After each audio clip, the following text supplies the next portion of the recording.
Step 1. Participation/observation. I found that through my lived experience of decorating a cake, I was able to appreciate the craft through learning each step of the decoration process. I do enjoy art and painting, so I thought cake decorating would be another interesting way to express my creativity.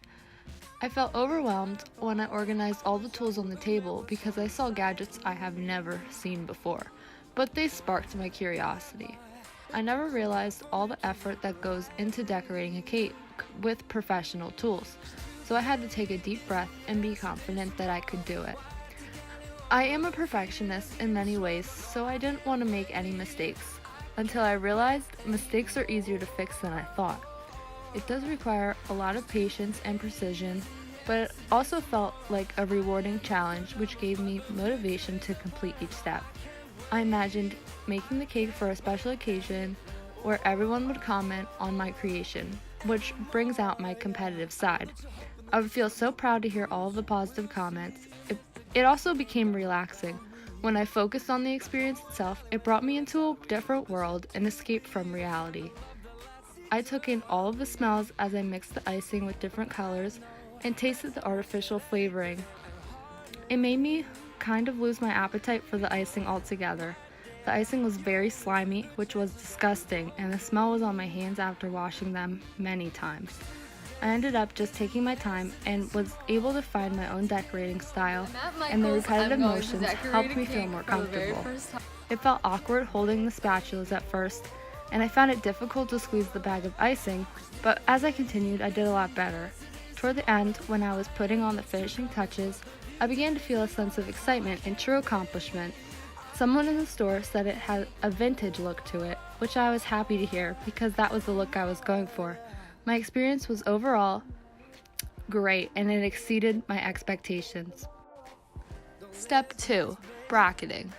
I had mixed feelings about cake decorating until I found out that the tools were not so difficult to use and how quickly I caught on to them.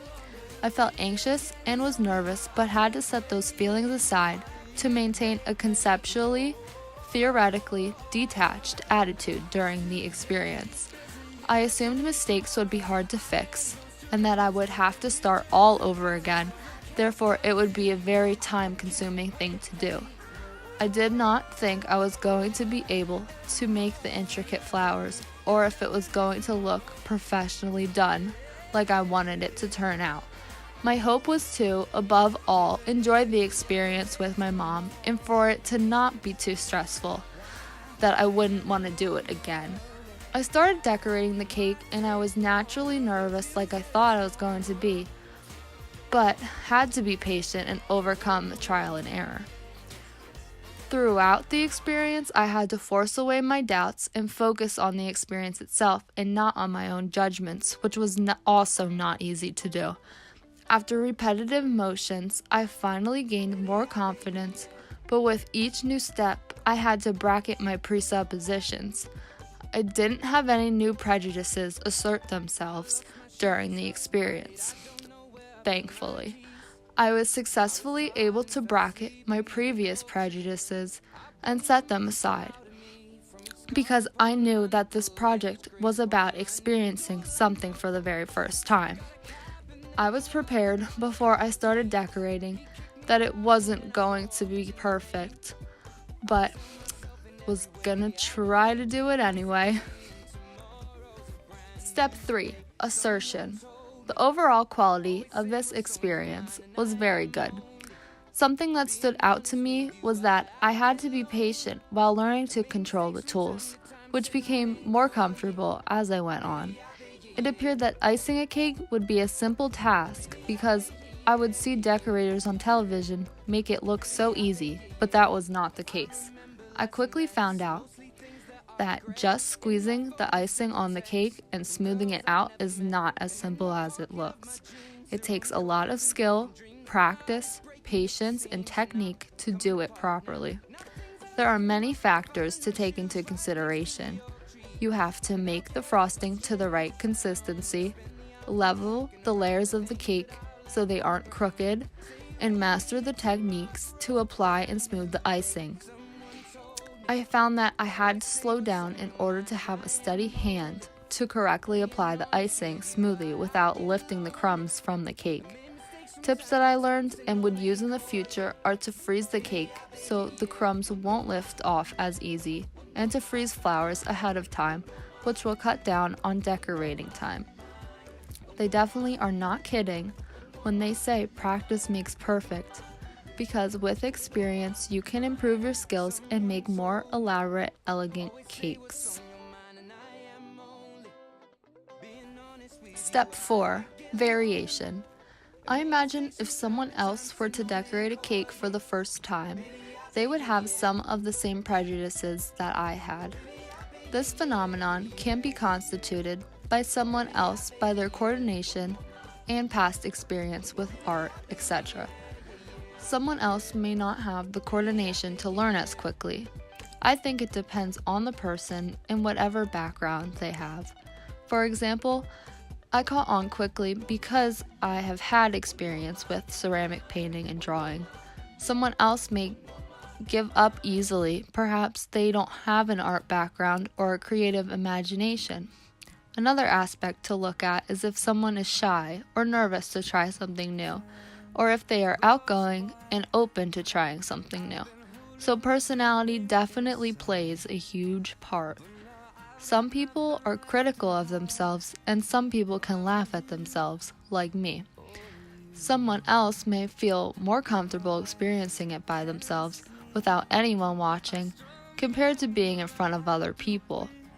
Having an audience can produce a different experience, because one could feel judged, which would affect one's creativity.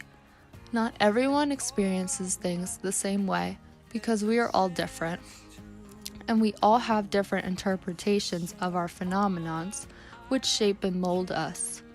Hobbies cost money, and decorating supplies can be a big investment, so someone may also not want to spend that money in that investment. It can also be a stressful thing to do if you are making it for another person or for a special occasion, and that person may feel lots of pressure for it to be perfect and not want to mess up. Step 5. Community of inquiry. I interviewed my sister's boyfriend, who was someone that has never decorated a cake before, and I found that we had some of the same views as one another. Though I couldn't literally return to the experience itself, I returned at an advanced reflected upon level. He understood why I was nervous and agreed that it would be a nerve-wracking thing to do as well. He mentioned that it was easier to just buy the decorations or the cake at the store than to make them by hand. He said that he had never thought to try it because he associates cake decorating with someone who is artistic, which she is not. Also, cake decorating supplies could be very expensive if you were just doing it for your own benefit. It would be different if you had a business and made a profit. He doesn't think it is worth buying the tools to just try the experience once. He said if he did want to learn, he could research videos on YouTube for step-by-step instructions, opposed to paying for the class. Amazon probably sells supplies at a lower cost, so options are available to save money or learn for free. Some of the points he made matched up with what I imagined he would say. He thought he would need to be artistic to decorate a cake for the first time.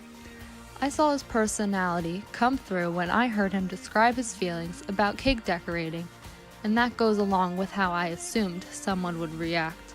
I also mentioned how finances play a part and that some people may not want to invest in the supplies or classes, so that is another assumption that relates to stage 4.